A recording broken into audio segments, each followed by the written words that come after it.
Le projet de loi qui est sur la table, là, il va beaucoup trop loin. Il fait perdre l'emploi à plein de gens. Il empêche plein de gens d'aller, de pouvoir changer de travail sans perdre leurs droits acquis. Vous comprenez que là, quand on s'adapte directement à des droits de nos concitoyens, nous, ça nous dérange, là. Extrait d'une entrevue que Manon Massé vient tout juste de nous accorder, alors que Québec solidaire adopte sa position en matière de laïcité aujourd'hui. À notre table des communications, on va se pencher maintenant sur le projet de loi sur la laïcité de l'État et sur l'image du Québec, ici comme à l'international, avec Martine Saint-Victor et Louis Aucoin. Bonjour à vous deux. Bonjour. Disons que le mot laïcité est devenu très, très tendance cette semaine, qu'on soit en faveur ou pas de ce projet de loi. J'aimerais ça, pour commencer, qu'on regarde le messager, donc le ministre de l'Immigration, Simon Jolin Barrette, qui a présenté son projet de loi. On va écouter un extrait. Aujourd'hui, on décide qu'on inscrit la laïcité de l'État dans nos lois, puis on dit les enseignants et les directeurs d'école ne peuvent pas porter de signes religieux. La laïcité québécoise a cheminé au cours des années. On invite les gens qui portent un signe religieux à cheminer aussi dans le parcours personnel. Donc, sur son ton, sur son style, Louis, tout d'abord, comment vous avez trouvé le ministre? Bien, moi, j'ai trouvé le ministre, là, il est de meilleur en meilleur. Hein, quand même, il réussit à faire passer des mesures difficiles, avec un ton très posé. Donc, il ne faut pas oublier, là, précédemment, là, les fameux 18 000 dossiers d'immigrants là, qui ont été mis de côté, dont 3 000 qui étaient déjà au Québec. Et lui, il nous a dit, bien, voyez, on a une nouvelle façon de faire. Hein, ça va être comme un Tinder de l'immigration. Et puis, tout ça, ça a pris une... Comment je dirais ça? Ça n'a pas nécessairement très bien passé, mais il arrive dans des dossiers difficiles à les canaliser vers... Par exemple, c'est un bon exemple, ça, ici. On parle de loi sur la laïcité, puis là, on impose le vocabulaire de laïcité. C'est une loi qui porte sur l'interdiction des signes religieux. C'est ça, le véritable vocabulaire. Mais le gouvernement a réussi ça dans une opération que j'ai trouvée, moi, brillante cette semaine en termes de relations publiques. Martine, vous? En fait, le ton du ministre est un ton très...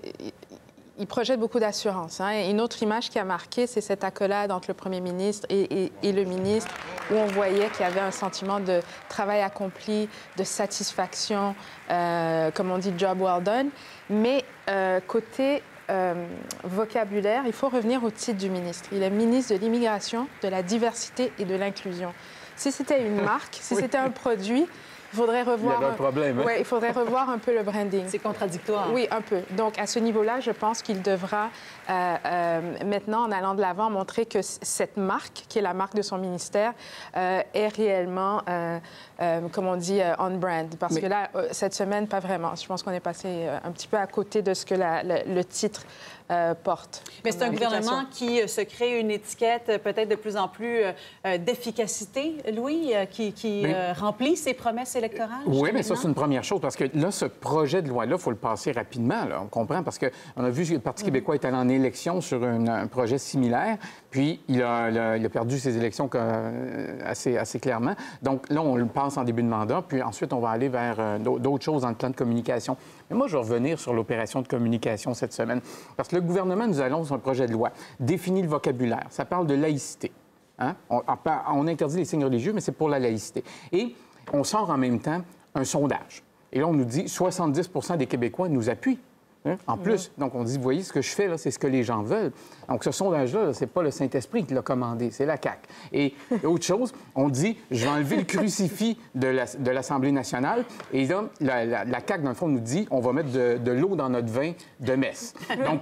Donc, toute cette opération-là, ça arrive en même temps. Et comme Québécois, je suis là, je regarde les nouvelles, je dis, bon, bien, le crucifix, c'est réglé, donc c'est pas anti-musulman, c'est pour tout le monde. OK, je comprends très bien. Ça apaise juste avant de présenter. Ça a beaucoup apaisé les esprits sur le coup. Et il y a cet effet-là, je ne veux pas prendre tout le temps de parole, mais cet effet-là de faux consensus, c'est un effet qu'on connaît bien en relations publiques, où on dit, vous voyez, tout le monde est de cet avis-là. Par exemple, les Québécois sont à peu près à 70 en faveur de la peine de mort.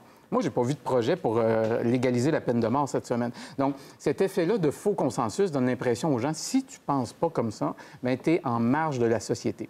Donc, c'est assez fort quand même comme opération. Et donc, tout ça est orchestré, là, sortir le sondage en même temps ou presque qu'on présente le projet de loi. Oui, tout ça, c'est bien prévu. Mais oui. Alors, c'est même pas caché. C'est même pas caché. Non. Tout ça arrive en même temps. Mais comme citoyen, on ne s'informe pas toujours de tous ces détails-là. Et ça nous arrive tout en même temps, cette information-là. Et c'est comme ça qu'on fabrique un consensus. Mais il y a quand même beaucoup de groupes qui se sont levés, qui ont critiqué le projet de loi, Martine. Oui, qui l'ont critiqué, mais même avant même de passer aux réactions des groupes, je ne suis pas certaine que l'opération de relations publiques a été si bien réussi parce que lorsque le ministre est sorti en mêlée de presse, il a été confronté à des journalistes. Entre autres, il y a la journaliste de Global News, Raquel Fletcher, qui lui dit « Mais écoutez, par exemple, est-ce qu'on a le droit d'avoir des rastas ?»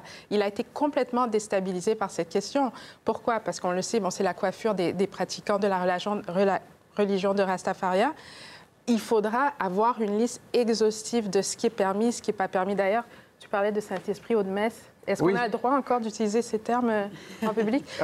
Mais donc, ça fait pas partie du projet. Sans autorité avec personne. Mais tout ça pour dire que la présentation, pour moi, n'est pas complète parce qu'on voit qu'il y a encore une déstabilisation, qu'il n'est pas prêt à répondre à toutes les questions, justement. Au retour de la pause, on va parler des critiques, surtout dans le Canada anglais et également à l'international. Donc, quelle image maintenant le Québec projette avec cette loi qui risque fort d'être adoptée?